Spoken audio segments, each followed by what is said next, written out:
Friends, आप सभी को पता है यूपी लेखपाल में हाई कोर्ट में हमारे कई सारे कोर्ट केसेस चल रहे हैं और वो पेंडिंग है और लगातार उनकी लिस्टिंग एप्लीकेशन लग रही है। कल मैंने एक वीडियो बनाया था कन्या विद्याधन और पुरा वाला कि उसमें सिंगल बेंच का ऑर्डर क्या आया था, तो उसमें बहुत सारे लोगों के कमेंट्स आए थे। स्पेशली दो कमेंट आए थे, एक तो बॉर्डर स्टेट वाला कि सर बॉर्डर स्टेट वाले का दिखा दीजिए कि बॉर्डर स्टेट वाले में आयोग ने क्या जवाब दिया था, और दूसरा यह आया था कि सर जब पुरा वाला क्वेश्चन मोस्ट अप्रोप्रिएट सही है तो NH2 वाला क्यों सही नहीं है। तो बात उस पर भी करेंगे। पहले मैं आपको देखिए बता देता हूं पूरी समरी। जो बॉर्डर स्टेट वाला क्वेश्चन है वो लगा है आपका SPLAD 427/2023 वाले रेट में।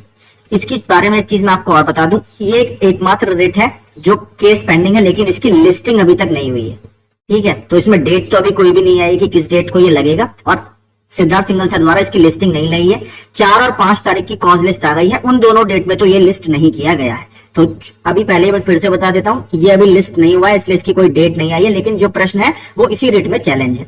इस वाले प्रश्न को इससे पहले 19,573/2022 और 19,574 ये दो रेट्स आपस में लिंक थी। इसमें आयोग के फेवर में इसका डिसीजन जा चुका है, यानी इसको कैंसिल किया जा चुका है पिटिशनर के बिहाफ पे। तो इसको याद रखिएगा, मैंने पूरी आपको समरी बता दी। अब देख लेते हैं कि इसमें पिटिशनर ने क्या आर्गुमेंट रखे थे और आयोग की तरफ से उसमें क्या जवाब दाखिल किया गया था। मैं आपको क्वेश्चन दिखा देता हूं। पहले देखिए, इसमें दो प्रश्न चैलेंज थे, एक तो बॉर्डर स्टेट वाला था, एक सोलर वाला था। हमारा जो मेन फोकस है इस समय वो यही है। Uttar Pradesh share its boundary with how many states in the Indian union. यहाँ पर स्टेट्स पूछा था, तो आयोग की तरफ से इसका जो जवाब माना गया था वो 8 माना गया था, लेकिन पिटिशनर बोल रहे थे इसका जवाब 9 है। तो वो पूरा डिटेल में देखते हैं नीचे क्या है।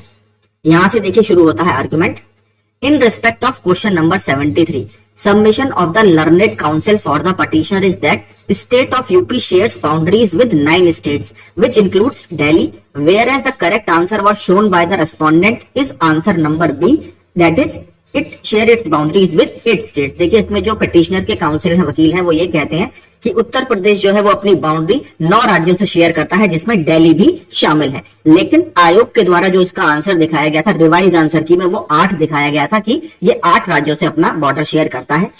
In respect of the said submission, learned counsel for the petitioner states that the similar examination pertaining to selection of excise officer, a similar question was given in the said examination and the answer in the answer key to the said examination was shown as 9 instead of 8। इन्होंने देखिए एक examination का हवाला दिया है, एक आबकारी या एक्साइज ऑफिसर्स की परीक्षा हुई थी, उसमें सिमिलर क्वेश्चन आपका पूछा गया था, जिसमें इस क्वेश्चन का आंसर 9 माना गया था उस परीक्षा की आंसर की में। तो इनका जो बेसिक काउंटर था वो यही था कि इस वाले क्वेश्चन में जब 9 माना गया तो इन्होंने 8 क्यों माना। तो इसमें देखिए जो अब आयोग की तरफ से जवाब था वो ये वाला है, जो ब्लू में मैंने हाईलाइट किया है। Shri Siddharth Singhal appearing for the respondents was called upon to obtain instructions as to on what basis the experts were of the view that the correct answer is 8 instead of 9। इसमें देखिए सिद्धार्थ सिंघल सर को कहा गया था कि आप आयोग के एक्सपर्ट से कंसल्ट कीजिए और हमें ये बताइए कि किस आधार पर उन्होंने इस प्रश्न का आंसर 8 माना 9 की जगह।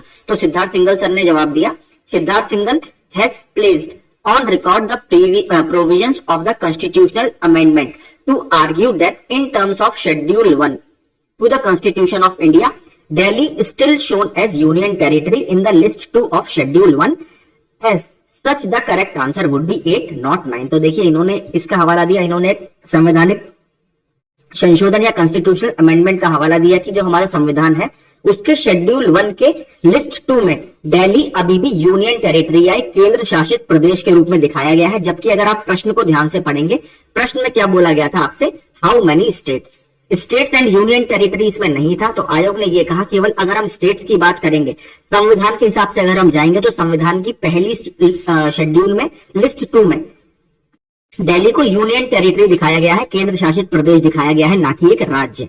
इसीलिए प्रश्न में राज्य पूछा गया है, तो इसका आंसर 8 ही होगा 9 की जगह। ये पूरा देखिए आयोग का काउंटर था। और लास्ट में आप पढ़ेंगे in view of thereof no interference is called for petitioner lacks merit and are dismiss. तो इसमें आयोग के फेवर में ये डिसीजन लिया था कि रिट में कोई मेरिट नहीं है और इन रिट्स को डिसमिस किया जाता है। तो ये मैंने आपको पूरा दिखा दिया कि सिंगल बेंच का ये ऑर्डर था बॉर्डर स्टेट वाले प्रश्न में। ठीक है, इसके बाद देखिए आपका एक क्वेश्चन आ रहा था NH2 वाला कि सर जब पूरा वाले में नियरेस्ट ऑप्शन है तो NH2 वाले में क्यों नहीं। देखिए पहली बात मैं आपको बता दूं, NH2 वाला क्वेश्चन वर्तमान में हाई कोर्ट में किसी भी रिट में लंबित नहीं है।